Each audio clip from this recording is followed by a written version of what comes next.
Donc la reproduction, on va avoir deux adultes, un mâle et une femelle, qui vont se rencontrer, qui vont s'accoupler en formant ce qu'on appelle un cœur copulatoire. Vous voyez, c'est cette jolie figure un petit peu romantique, donc de cœur. Enfin, c'est romantique d'aspect, hein, comme ça. Et puis, une fois ce passage-là fait, eh bien, la femelle va aller pondre. Elle va aller pondre, alors parfois toute seule, parfois seule accompagnée par le mâle qui va surveiller la ponte, hein, pour voir que tout se passe bien, et voir s'il n'y a pas un autre mâle qui vient piquer la place. Quelquefois, carrément, on va avoir le mâle et la femelle qui vont rester donc en tandem, accrochés l'un à l'autre, et puis le mâle va guider la femelle donc vers le lieu de ponte.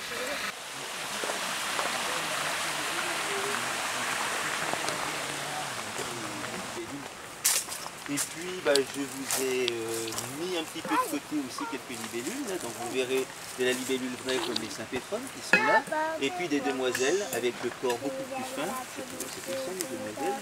Voilà, il y en a une ici, vous voyez, voilà. Qui ont le corps donc beaucoup plus fin, qui ressemblent à des brindilles et qui ont les ailes donc qui sont toutes semblables. Dans le monde, il y a à peu près 6300 espèces. Là, c'est un petit peu faux parce que ça date un petit peu. Donc là, on doit être aux alentours de 6300 espèces, essentiellement dans les tropiques. Et puis en France, on a une centaine d'espèces. Voilà.